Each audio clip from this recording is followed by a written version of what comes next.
astrologyforthefuture.com, and this is your horoscope from the 22nd to 28th of October.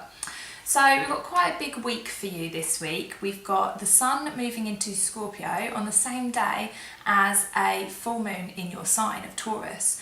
Now these are both quite interesting things, despite the fact that, you know, it is a lot of energy already, because we've got the moon, full moon, is going to be conjunct Uranus, and then the sun moving into Scorpio is conjunct Venus, which is still retrograde.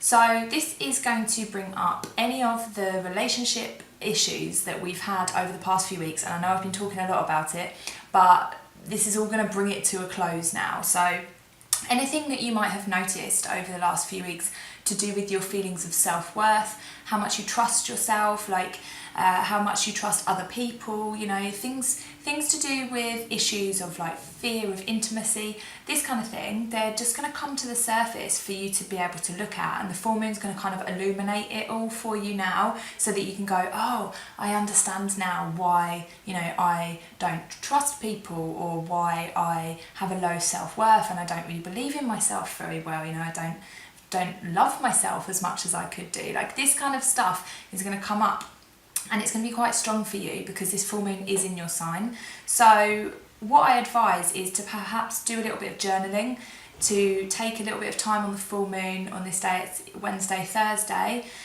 Just try and like get some stuff out, and so that you can release it with the energy of the full moon.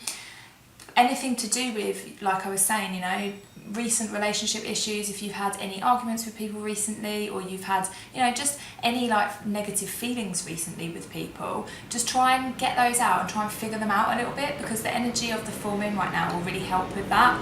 And with Uranus there as well, it's like encouraging change, it's like encouraging this new way of thinking to come in and to kind of like evolve your emotions a little bit. And it can be a little bit erratic, you know, Uranus is an erratic kind of energy, so you might find yourself like, you know, just becoming a little bit like welling up with tears, or, you know, being really happy, or like just kind of extreme changing emotions.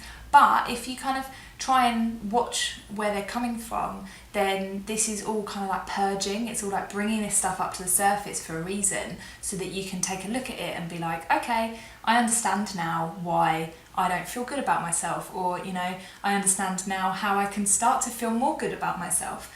Like, it's just going to bring up any issues that you've had recently with Venus retrograde, and it's going to kind of put them on the table and be like, here you go, Taurus, what are you going to do with this? Let's take a look at it so that we can then move on and evolve from it. So let's get you a tarot card for the week. What have we got for our Taurus? This one, the Knight of Discs. Okay, so yeah, this is a very earthy energy.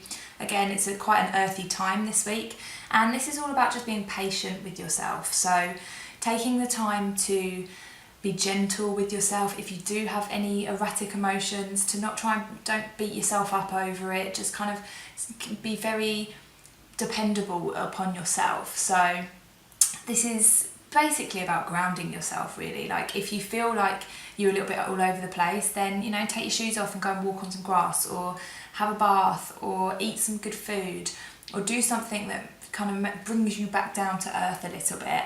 And just be very patient with yourself, and be very patient with other people, because it is going to be quite a very like energetic like week this week. So have a good one, Taurus, and I hope to see you next week. Much love.